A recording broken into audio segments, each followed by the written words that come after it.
I'm going to preview the 5 seed Baylor versus Ohio State women's soccer game, which will be played on November 23rd at 1 p.m. Central Time on ESPN Plus. Of course, there will be last nights as well. And this is on the campus of Notre Dame, by the way. They're not moving it, even though Notre Dame did lose. I apologize for looking at it because I cannot memorize all this stuff. And Baylor's in the Sweet 16 for the first time since 2018. I would say, though, it was just intense in the second half. I'll say that much. And Baylor's only goal for the game, it was a 1-0 win, by the way, was literally last minute of the first half. Initially, there was no foul call on Wisconsin, but the officials did a VAR, and they deemed it as a foul in the box. Thus, Baylor was given a penalty kick. And Tyler Israel took it and made it.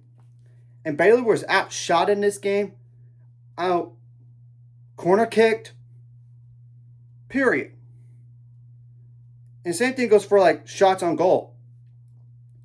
Wisconsin had like 20 shots, and 7 of those were on goal. But Azul Alvarez had 7 saves for the game. And she actually has another year of eligibility, by the way. Apparently she does. That's what Michelle Leonard said. Now, Baylor only had like 10 shots, and half of those were on target. On goal. Wisconsin had 10 corner kicks when compared to Baylor's 3. And they even had a few in the last minute of the game. So they could have tied it up and forced overtime, but Baylor stopped them. And one of the last corner kicks they did, they punched it out. And it was practically not enough time for them to. They tried to set it up and start it, and that was literally the last play, and Baylor got a stop, and that was the game right there.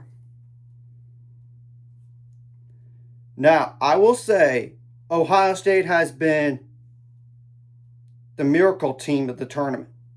They were unseeded. They went on the road to Georgia and beat them in the first round, 2-0. Then they defeated 1 seed Notre Dame at Notre Dame.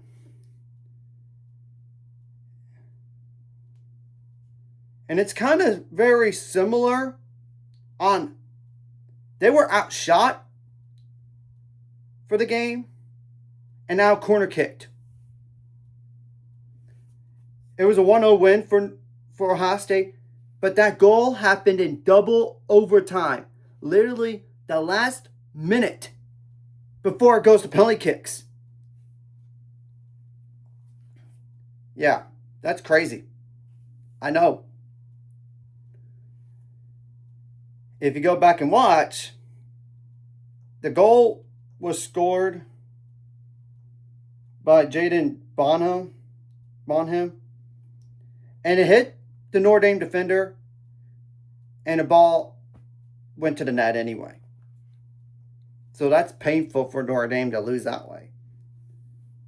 Painful. And thus, Ohio State is 10-4-6 on the year, 4-2-5 in the Big Ten.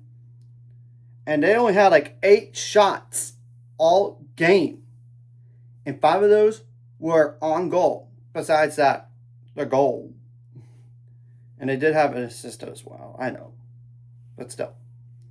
And Notre Dame had 36 shots. And 5 of those were on goal. 14 corner kicks for Notre Dame compared to Ohio State's 4. Jeez Louise. Very similar in terms of like for both. They won despite being outshot and out corner kicked. And there's going to be somebody making the Elite 8 unexpectedly. And it's not going to be Notre Dame. And they are now moving this game to Baylor or Ohio State or anything like that. They're keeping it right there at Notre Dame. And I'll just say this right now. They have used a lot of different formations. I mean, in terms of like number of defenders, midfielders, and forwards. But the last 2 games have been 5 defenders, 3 midfielders, and 2 forwards. Yeah, because you could... And I'll put that in the description below. I mean, they have used like 5 defenders, 2 midfielders, and 3 forwards 8 times. 4 or 5 defenders, 2 or 3 midfielders, 2 forwards 1 time. 4 or 5 defenders, 2 or 3 midfielders, and 3 forwards 1 time. 4 defenders, 3 midfielders, 3 forwards 2 times. 5 or 6 defenders, 2 or 3 midfielders, and 2 forwards 5 times. Yeah. So what are some players to keep an eye on? You'll could tell on how many starts in the description below as well. And our starting goalkeeper is Molly Pritchard, and she started nearly every game, with the exception of 1. Number 1, 5'11" inches tall. That's a senior. 8 goals allowed and 66 saves. Now I'll go over some multi-goal scorers from here and multi-assist players. First one is Amanda Schluter. Number 2, 5'5" midfielder / forward. That's a junior. 9 goals on 52 shots attempted and 4 saves. There's Ava Bramblett. Number 4, 5'10" defender / midfielder as a junior. 3 goals on 27 shots attempted and 1 assist. There's Nina Holtinen. Number 6, 5'5" defender that is a sophomore. 10 shots attempted and 2 assists. There's Ava Greco. Number 8, 5'9" midfielder as a sophomore. 2 goals on 14 shots attempted and 1 assist. Now I do not know the injury status going this game for Ohio State. Obviously I don't. It's not like they do it for basketball or football for this. And there's obviously Jaden Bonham, number 9, 5'8" forward. That's a sophomore. 3 goals on 21 shots attempted and 3 assists. There's Jacinda Bonham. No, actually, yeah, pass. I don't need to mention her. She hasn't played in a while. And she's not a multi-goal scorer or anything like that. Never mind on that. There's Riley Lijewiski, Lijewski,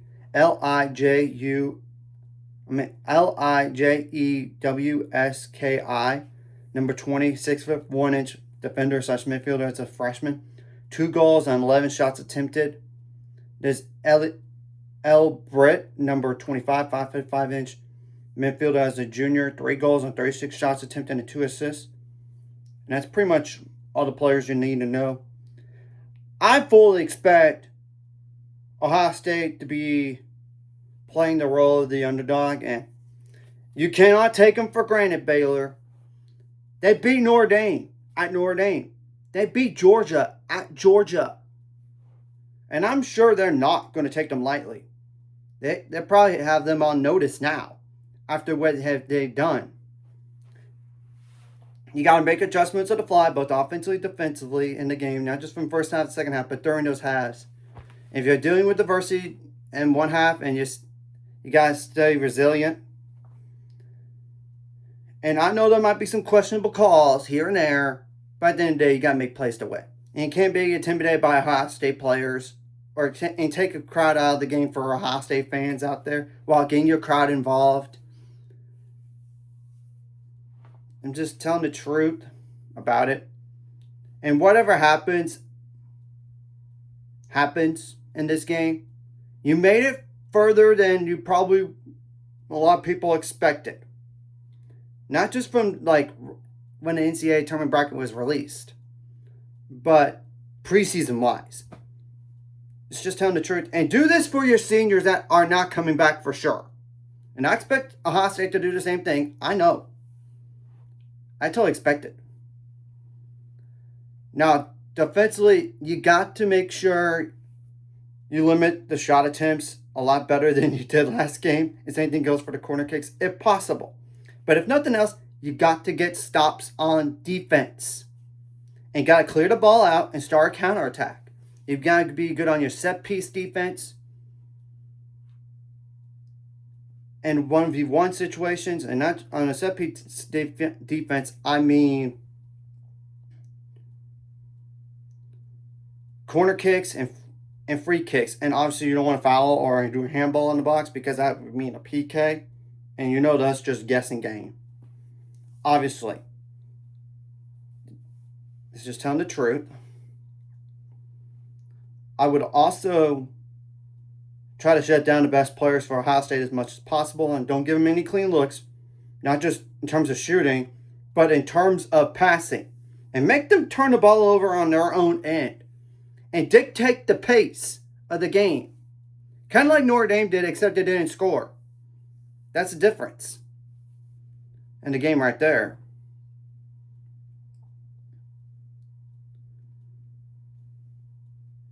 Nothing to mention, you got to win those 50-50 balls in the air on defense, as well as like on offense as well.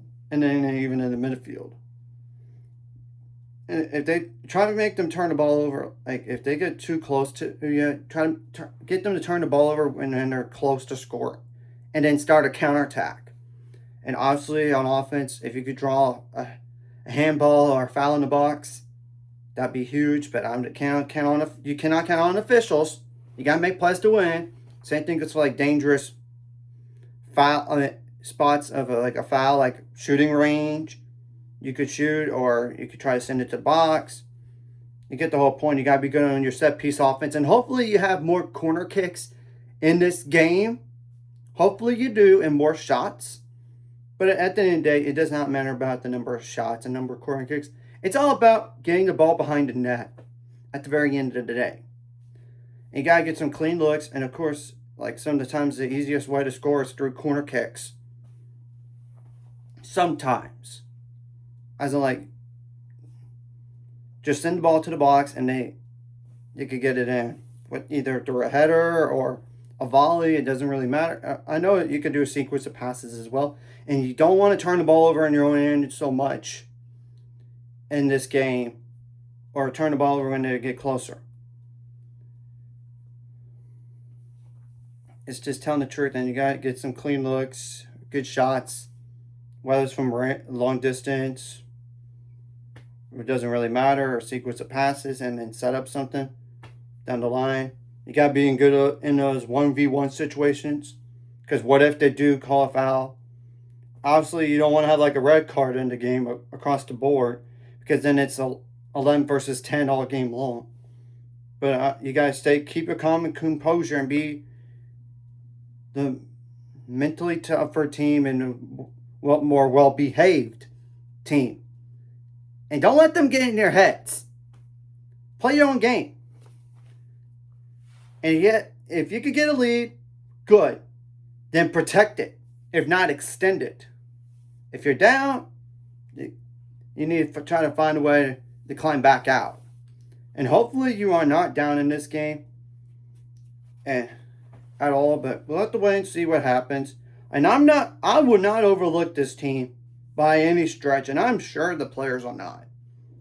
After all, it is a Sweet 16 game. And this team just defeated the 1 seed at their place. So anyways, if you like this content, hit the like, subscribe button. See you guys later on the Reddit. 800 subscribers, goals, ultimate goal is 1,000 more. Some more this course. Like video, comment video really helps YouTube background. Some more people see us, and the video does help as well. Some more people could watch. And if for watching and not subscribe, hit subscribe buttons for the notification bell as well.